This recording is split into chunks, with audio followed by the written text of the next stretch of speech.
Welcome back to the deep dive. Today we're tackling something really crucial if you manage a fleet, doesn't matter if it's 2 vehicles or 200, intelligent maintenance. Hmm. Our goal, really, is to show you how to shift gears, moving away from just reacting when things break towards actively predicting and, well, preventing those issues in the first place. Okay, so picture this. It's probably familiar. Middle of the day, your best truck, the one on that really critical delivery, it just breaks down. Ugh, yeah, the worst timing. Exactly. Drivers stressed, clients getting impatient, your whole schedule just collapses. It's not just annoying, right? It's a real hit to your operations, your bottom line. Definitely. But what if, and this is the key question, what if that whole scenario, that incredibly frustrating situation, could actually be avoided most of the time? And that's exactly what we're digging into today. That's our mission for this deep dive. Yeah, and it's a journey that honestly could really transform not just your fleet's profitability, but maybe give you a bit more peace of mind too. I think we could all use that. Right. So we'll unpack the true costs, those hidden ones of breakdowns. We'll look at how maintenance has evolved, pinpoint the key signals your vehicles are actually sending out already. Data indicators. Exactly, the data. And crucially, we'll talk about the real return on investment you can actually expect. We'll even look ahead a bit. This should really change how you think about your fleet's health and its financial impact. Okay, so let's start right there with those hidden costs. Yeah. Because for any fleet manager listening, the truth is, well, it's pretty stark. Mm-hmm. The real cost of a breakdown is way, way more than just the mechanics bill. It really is. It's like that iceberg analogy, isn't it? Exactly. The invoice is just that little bit you see above the water. So our sources give this really vivid example. Let's say your vehicle needs an injection pump repair. Okay, 500 euros. You might think, all right, could be worse. Manageable. But hold on, start digging deeper. And that 500 euro repair suddenly inflates to over 3,500 euros. Wow. Yeah. Think about it. 3 days, the vehicle's just sitting there that's maybe 600 euros in lost revenue right off the bat. Okay. Then you need a replacement vehicle, another, say, 240 euros. But here's the kicker. Lost customer loyalty. That one unhappy client could cost you 2,000 euros in future business. Ouch, that's the big one. It really is. Then add 300 euros for the driver who's idle, another 150 for towing, and the whole thing just messes up your day, impacting maybe 4 other deliveries. It's a cascade effect. Totally. Yeah. That 1-to-7 cost ratio they mentioned, it's not just theory. It's a real drain on your profits happening quietly in the background. So the question for you listening is like, how many of those reactive repairs are you just tolerating? And what's the real cost to your business? And here's where it gets really interesting, actually. The research shows something quite startling. 70% of these breakdowns, they're predictable, like 48 to 72 hours in advance. 70%. Seriously. 70%. Yeah, think about that. 7 times out of 10, you could have seen it coming. Okay, that changes everything. It does. It means most of those interventions, they could be planned. Yeah. You could let clients know ahead of time, shuffle routes, maybe even get better repair rates because it's not an emergency. You avoid that whole costly cascade we just talked about. So how is that prediction possible? It comes down to analyzing these weak signals from the fleet, subtle things.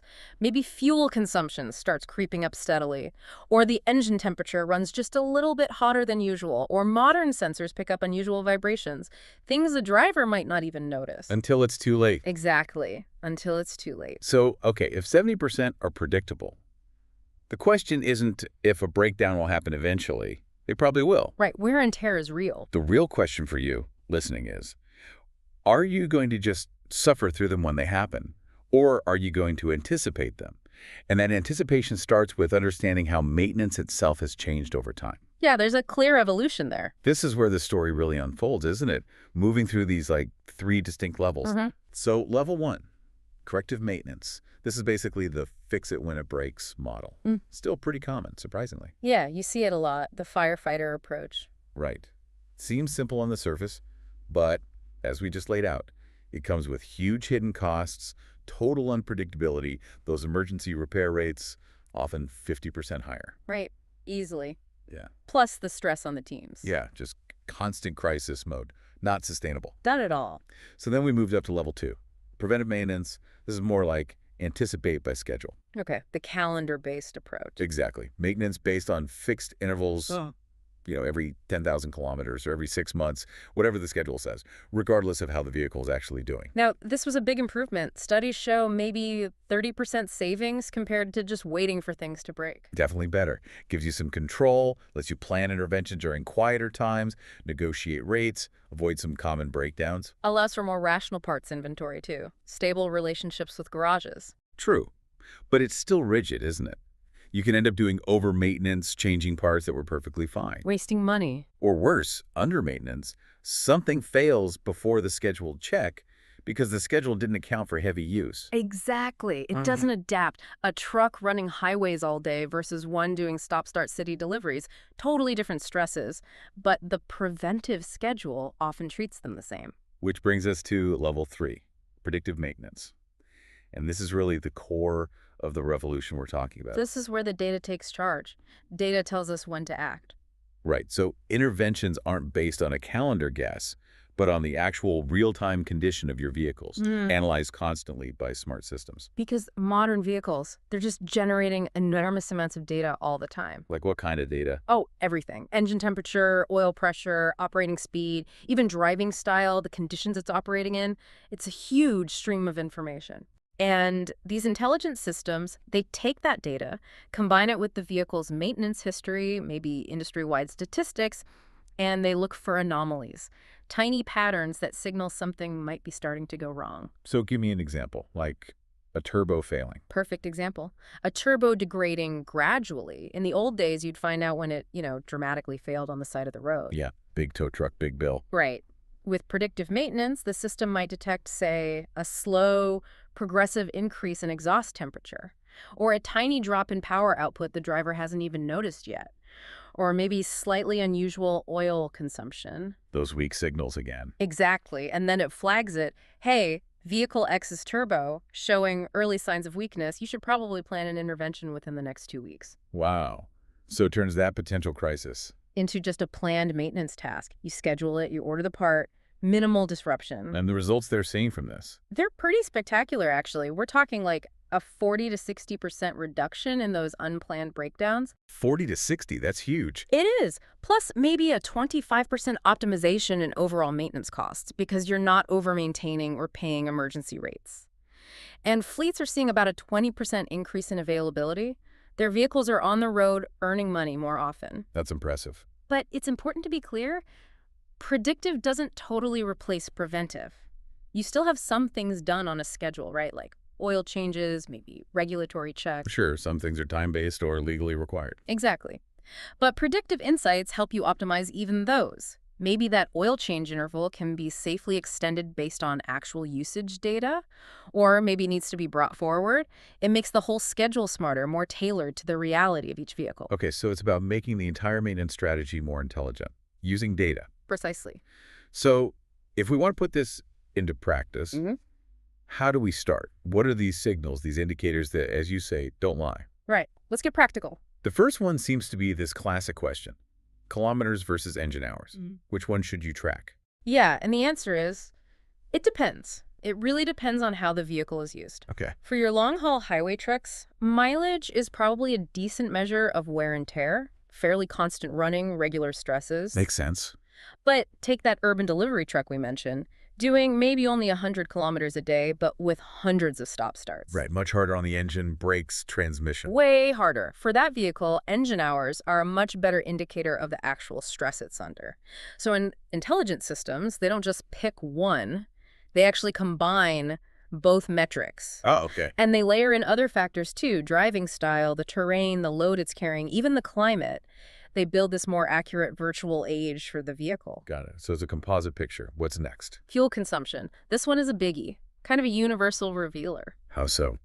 Well, if you see an unexplained progressive increase in fuel consumption over time, that's often one of the earliest signs something's up. Like what sort of things? Could be simple, like a clogged air filter that might bump consumption by 5%, or an injection problem could be 8, maybe even 15% more fuel. Wow. Even just underinflated tires can cost you like 3% per half a bar they're low. Yeah. A developing turbo issue could be 10, 20% worse fuel economy. Okay, but fuel use can fluctuate, right? Traffic, heavy loads. Absolutely, and that's the key. You need to distinguish temporary spikes from a persistent trend over several weeks. That's where the predictive systems are smart.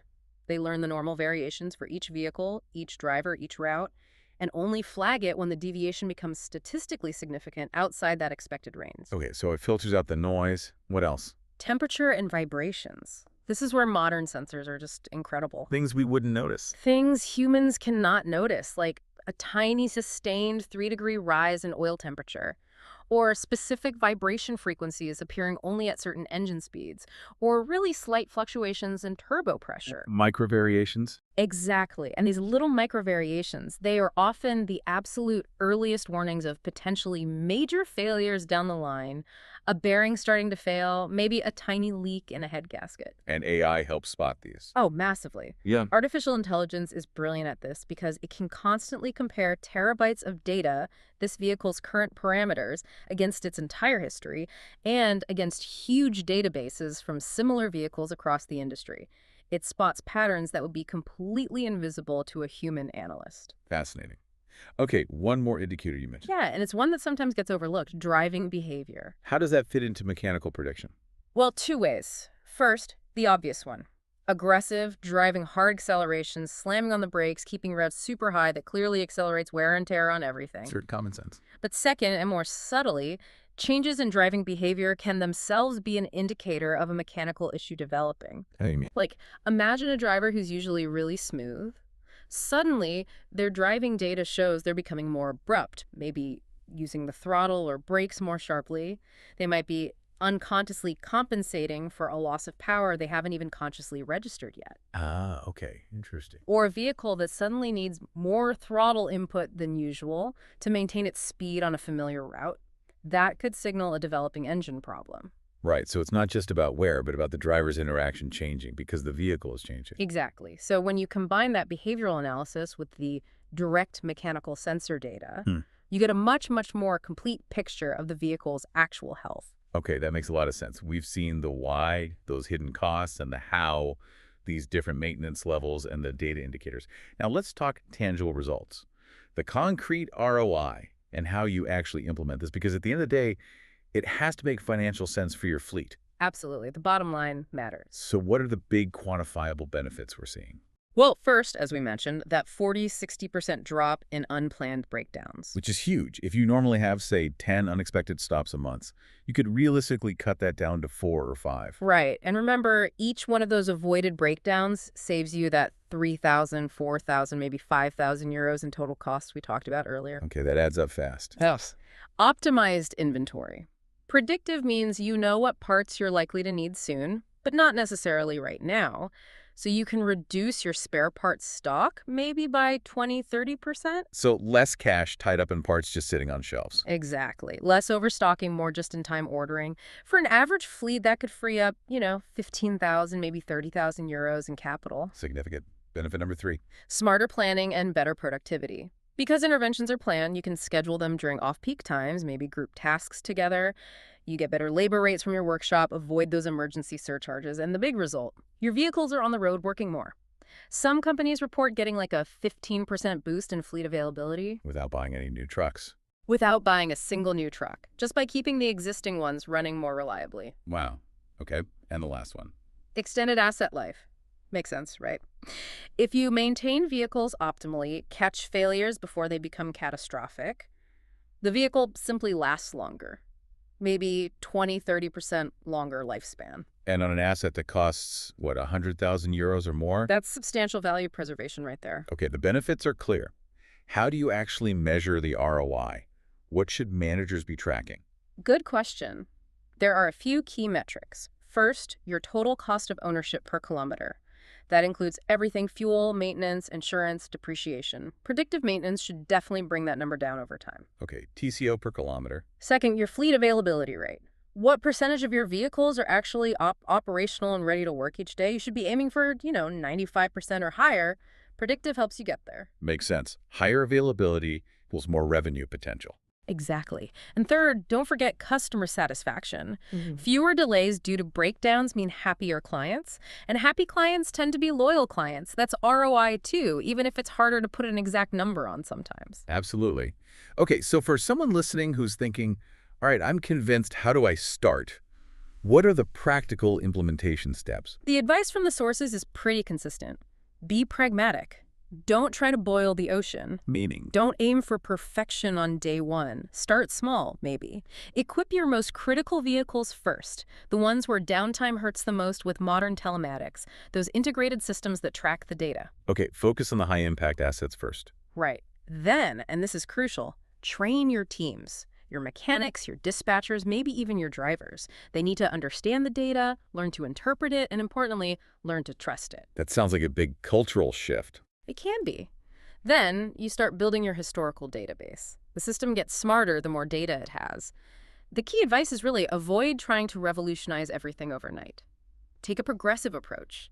Let your teams adapt, see the benefits, and actually embrace the change. That sounds like solid advice. The benefits are definitely compelling. But thinking about the manager whose fleet might be, a mix of older and newer vehicles, what's typically the biggest single hurdle to actually getting this implemented? That is an excellent question. And while, yes, the technology itself, getting sensors on older vehicles, the initial telematics investment, that can definitely be a challenge. The cost factor. Right. But honestly, I'd argue the human element is often the bigger hurdle. Really? How so? Think about mechanics who've spent decades fixing things after they break. Now you're asking them to trust data coming off a screen, maybe telling them to replace a part that, to their experienced eye, still looks okay. That requires a real shift in mindset. Trusting the algorithm over intuition almost? Kind of, yeah. And drivers, too. They need to adapt to potentially more monitoring of their driving style, understanding how it connects to maintenance needs. It's not just plugging in technology, it's changing how people work and think, shifting the whole organization from being reactive, constantly putting out fires. To being proactive and predictive. Exactly. That cultural shift is often the toughest part. That makes perfect sense. So, okay, there are challenges, technological, human, organizational, but the overall perspective seems really optimistic. Definitely. These challenges are solvable. And the future here is genuinely exciting. AI is getting better and cheaper. Sensors are becoming more precise and affordable all the time. And manufacturers are building this in now. More and more, they're integrating these predictive capabilities right from the design phase, the future vision. It's pretty powerful. We're talking about vehicles that might communicate directly with the workshop. Like the truck calls the mechanic itself. Potentially, yeah. Or automatically orders its own spare parts when it detects a need. Maybe even suggests the optimal time slot for the repair based on its own schedule and the workshop's availability. Wow. Basically, vehicles managing their own health. That's the direction things are heading. It could really transform fleet management as we know it. Okay, let's try and wrap this up then. What's the main takeaway? I think the main takeaway is this. Intelligent maintenance. It's not really optional anymore or just nice to have. It's quickly becoming a competitive necessity. Especially in transport where margins can be tight. Exactly. In a sector with tight margins and fierce competition, getting a real handle on your maintenance costs, moving from reactive to predictive, that offers a serious, decisive advantage. We've seen today how you can make that shift, moving away from just suffering breakdowns. To mastering prediction. Right. And the benefits are real, they're measurable, fewer breakdowns, lower costs, better availability, and happier customers. So the path from, let's say, chaos to control seems pretty clear, and the payoff is definitely there. But you made a great point earlier, the technology is just one piece. It really is just a tool.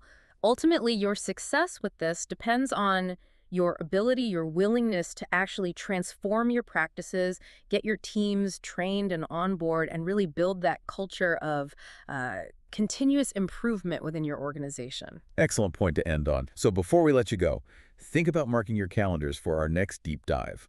We'll be looking at intelligent geolocation. Oh, interesting. Beyond just dots on a map. Way beyond simple tracking. Yep. We'll explore how it can truly revolutionize your operations, optimizing routes, slashing costs, and really taking your customer service to a whole new level. Sounds right. Until then, though, here's something to think about. Start observing your fleet differently. Really try to listen to what it might be telling you already. The signals are out there.